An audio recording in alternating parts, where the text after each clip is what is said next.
Hello and welcome back to AP Human Geography. Today I want to talk a little bit about political systems and political geography. And we're going to start with your first quiz question. When the government says it's doing something for the people, it's doing something for...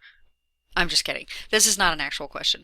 It's a little bit of a joke, but it's interesting because we have the ability to joke about our government. We have the ability to trust or not trust our government because they are people who are supposed to represent us. We have a choice in that.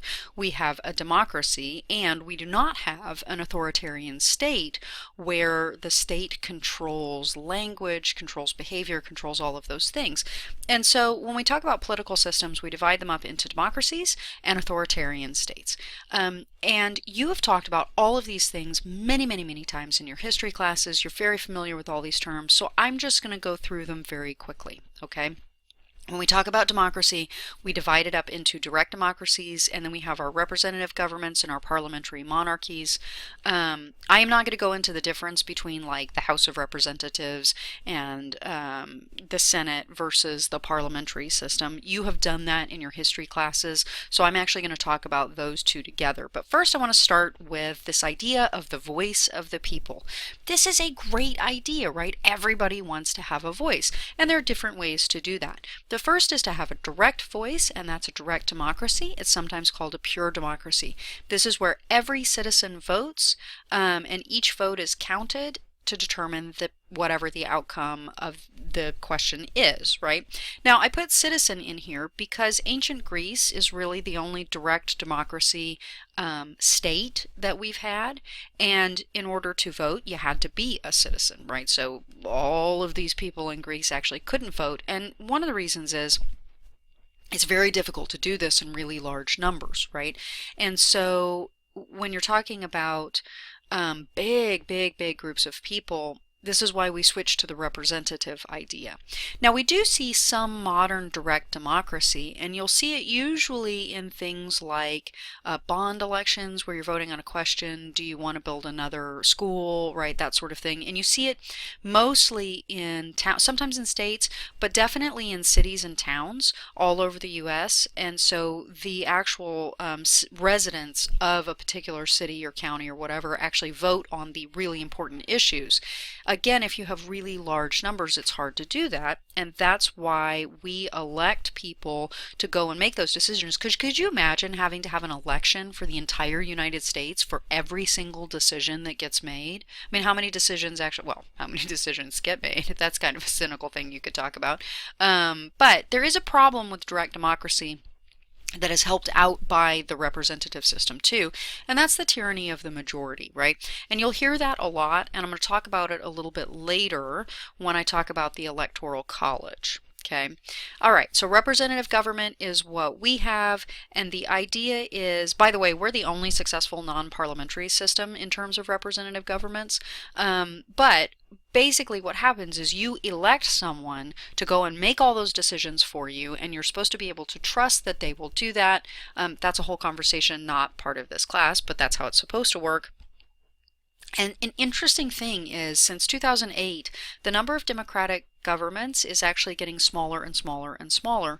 And what that means is that people around the world have less say in their lives than they've ever had before. And that is a little bit of a sad trend. Okay, so let's talk a little bit about central government or not.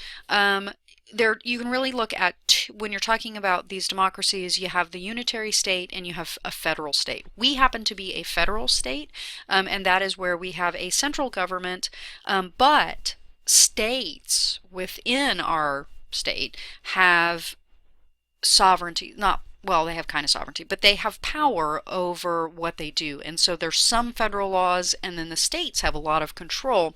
And this is a really great system because, one, we are a huge country with lots of different needs. Think just geographically. If you're an urban area, and you're going to have lots of different needs than if you're an agricultural area, or if you're a rural area that's not agricultural. You're all going to have different needs, and so having a lot of power within state governments is really helpful to giving people the quality of life that they want, right? And so that's a good thing.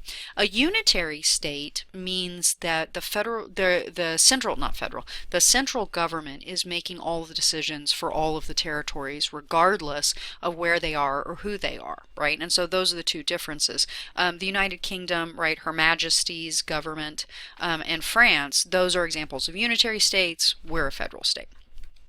Now, lots and lots of governments out there are actually autocracies. And when you talk about an autocracy, you're talking about one person or a few people telling everybody else what to do. And they fall into 5 categories. The single party states, sometimes called pretend democracies, because people will vote on stuff. But are they really having a voice? And we'll talk about that in a second. Monarchies, oligarchies, theocracies, and then you have your just straight up dictators and warlords and stuff. All right, so single party states, these are interesting because they do have elections, but there's only one party, and so the elections are actually meaningless, right? If that party puts up 2 candidates, well, those candidates are going to be the same, right? You're just voting for one over the other, but you're not voting for real differences as you would if you have opposing parties. Opposition, oftentimes in single party states, is suppressed by violence, right? You think about Tiananmen Square in 1989 in China. You can think about the former Soviet Union. We're really talking about straight up fascism and totalitarianism, but it's sort of wrapped in this cloak of democracy, so it's a little bit hard to identify as being that sometimes. China, Vietnam, and Laos are all really good examples today of single party states. All right, monarchies. This is where you have a bloodline, more or less, where some ruler inherits the throne by birth. They come in 2 forms. You've got your absolute monarchies like Saudi Arabia. There are no political parties. There are just kings or queens or emperors or whatever.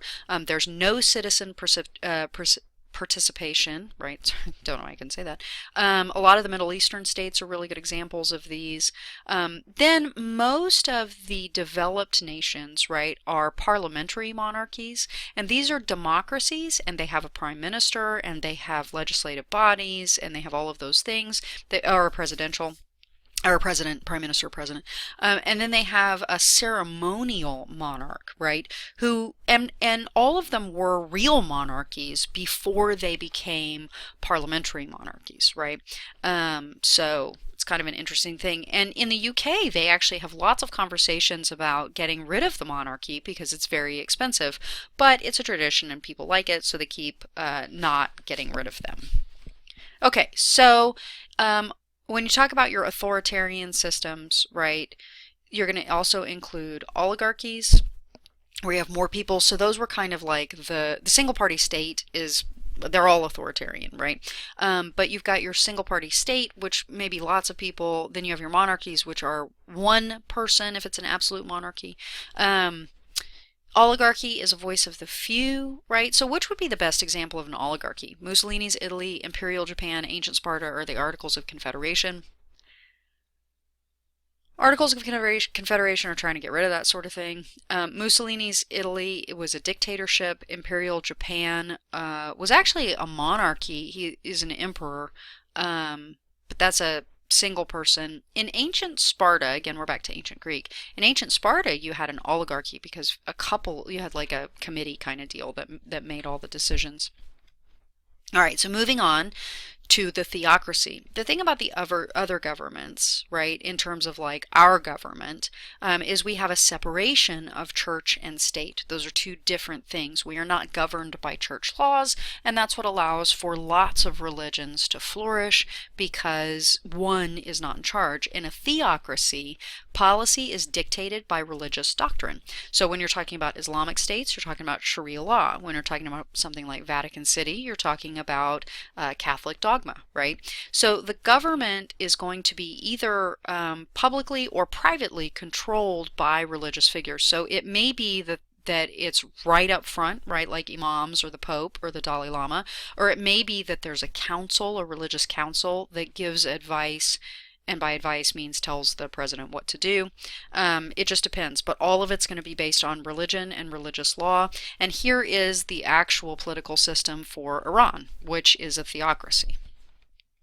Okay, Dictatorships. Lots of dictatorships around the world, right? This is where one party or person holds, and in a dictatorship, it's really one person holds total power to govern. This is going to include all your warlords as well. Citizens have like no rights and don't make any decisions, and sometimes dictators will call themselves president.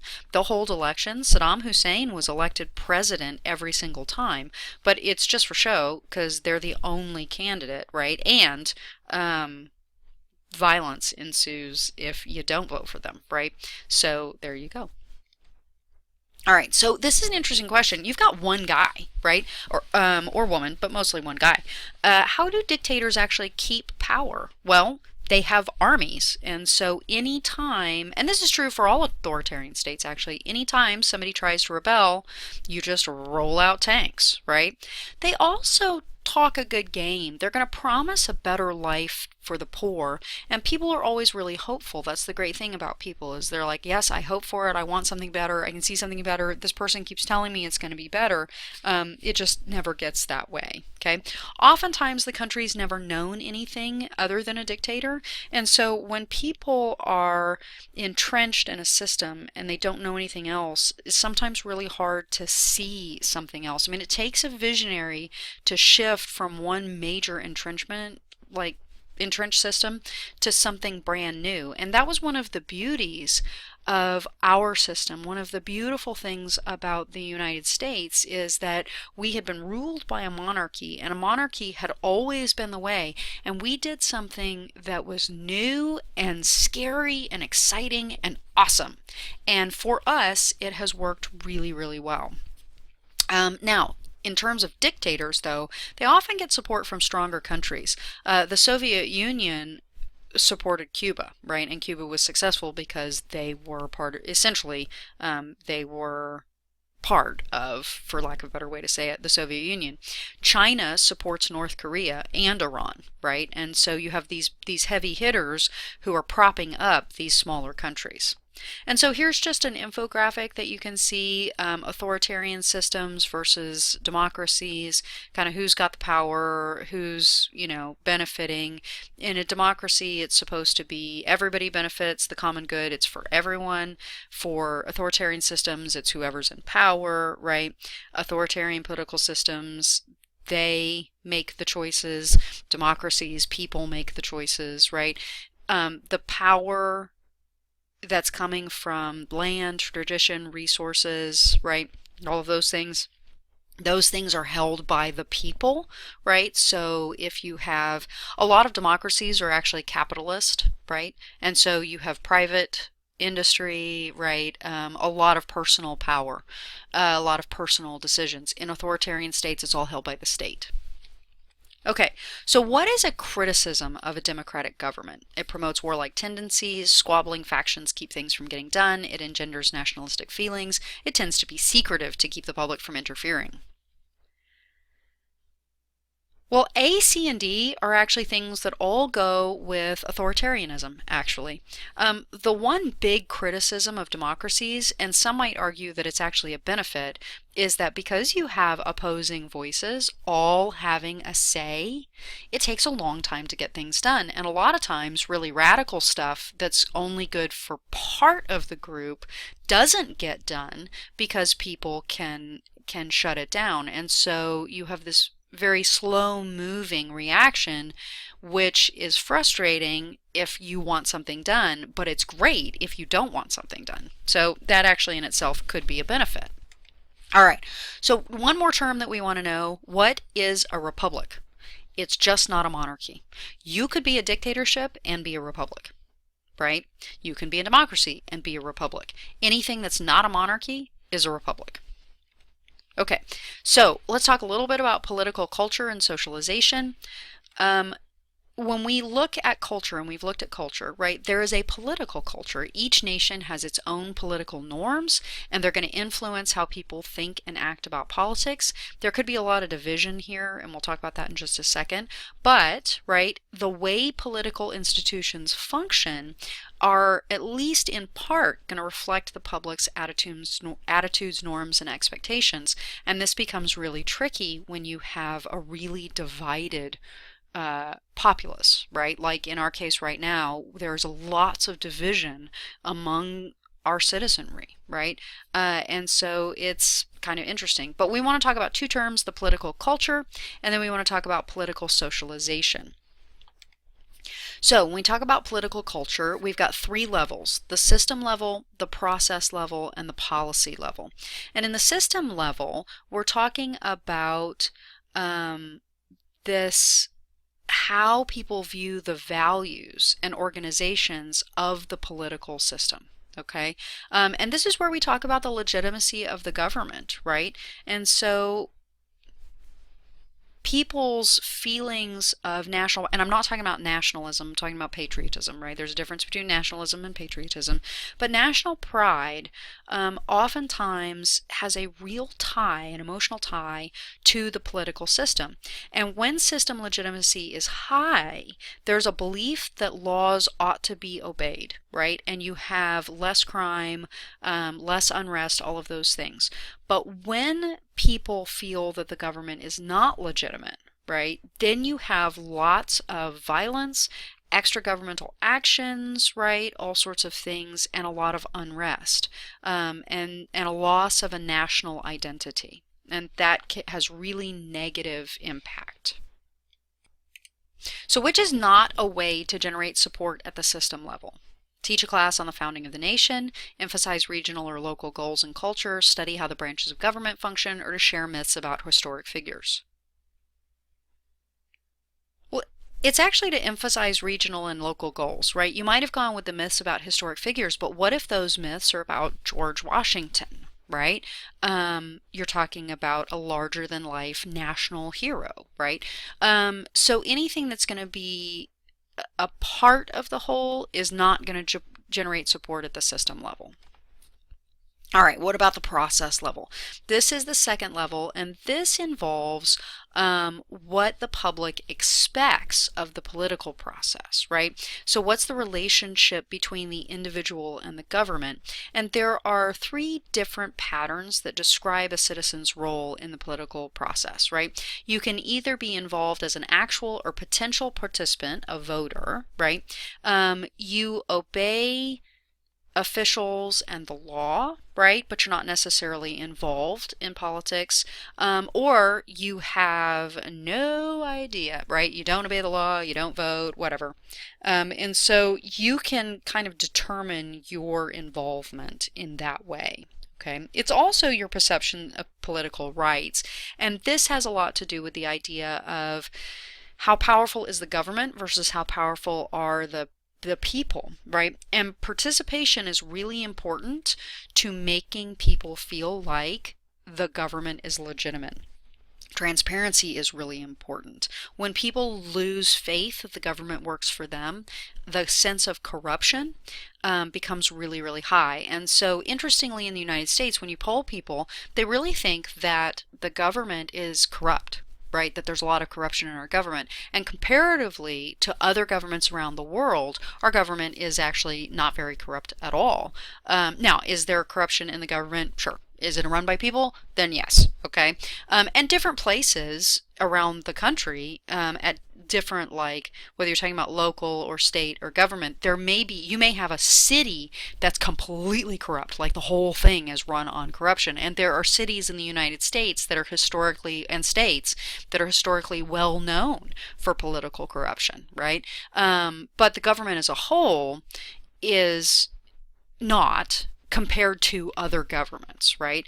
But people feel that they're more corrupt because they feel like the government isn't representing them well, right? And it depends. About half the country feels that at any given moment, because if your party is in power, you feel good about it. If your party isn't in power, you feel bad about it. Okay, and then the last level is the policy level. What is the appropriate role of the government? And this deals with the public and what they expect the government to do for them, right? Some people want the government to be in charge of everything, do everything, and give them everything. Some people want the government to butt out, mind its own business, and just, keep the country running. And so you'll fall somewhere on that spectrum. All right, so one of the things, though, is about the rule of law. And society works because there are laws. It's not might makes right. It's not chaos. It's not the purge, right? There's a rule of law.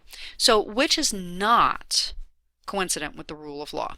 One keeps one's money in a bank account. People enter into contracts with one another. A dispute with a neighbor ends up in court, or citizens form themselves into militias. Well, you can keep your money in a bank account where you don't have it hiding on your mattress where you stand over it, because laws keep people from stealing it, right? Laws keep banks honest. People enter into contracts with one another. I trust that you will uphold your part of the bargain because there are laws that affect you and me if you don't, right? You do something bad to me, I can sue you because there are laws and regulations about that. Forming into militias, whether it's one of the state militias or it's Antifa or something like that, those violate the rule of law. And people do that because they have lost respect for the rule of law. They feel like it doesn't work for them anymore, or they don't care about it, or they want something different that the bulk of the group does not, right? That is in direct violation of the rule of law, forming into a little militia, okay? And then here are just the things that go into the rule of law. All right, so consensual or conflictual political cultures. When a country is deeply divided in its political values, and that these differences persist over time, you have really distinctive political subcultures that develop, okay? And this is kind of where we are now. And so we are in an interesting time with a deeply divided nation, and so it'll be interesting to see how we can come together. But political culture matters, and culture in general matters because when you have a stable political culture, you have less unrest and you have more people following the rule of law, which we've talked about. So political culture, on the one hand, can build common political community, but again, it also has the power to divide, right? Which is something that I'm sure you've talked about lots in your history class. So how do people get their political views? This is about political socialization, right? Children acquire their basic political values and behaviors at a relatively early age. When you look at all of these children who are involved in protests, right? And then I just pulled that from The Simpsons because The Simpsons is funny. But when you look at these children, they're all involved in different protests. They're all involved with different political parties, right? Different political ideas. But here's the question. Do you think if you asked an 8-year-old or an 11-year-old about the complexities of a political topic, would they really understand, or are they simply saying what they've heard from other people? Okay, so attitudes evolve and change throughout life as you have different experiences and there are different expectations for you. You have different jobs, you have different family situations, and so those things evolve, but they start early and they're usually influenced by family. Family is the #1 influencer of political attitude. Schools are #2. Right? What children learn in schools, and if you had a political agenda, a school is a very good place to put that political agenda out there and raise children thinking the way that you think, right? Religious institutions, peer groups, social class, interest groups, political parties, all affect all of that too, but really family, schools, sometimes religious institutions, depending on how that goes, and the mass media are the big ones. Family, schools, mass media, right? And then I've put this together to kind of show you how that works. Now, the other thing that's actually really important is direct contact with government officials, right? In modern societies, when you think about people on the campaign trail, what do they want to do? They want to get out there and they want to have a face-to-face with as many voters as they can, because personal experiences are very powerful agents of socialization. If somebody looks you in the face and says, hey, I'm here for you, it's a whole lot easier to believe them than if they're just talking to you on TV, right? Okay, which brings us to voters. We are a government of the voting people. And so one of the subfields of political geography that is very important is the electoral geography. And this is about voting districts and boundaries. And so ultimately that begs the question, whose vote counts? Well, you've got two things. You have one, the popular vote, and this is where it's the total number of votes. So when we were talking about state elections, when we're talking about city elections, we're talking about bond, those kind of direct democracy things, really it's about the popular vote.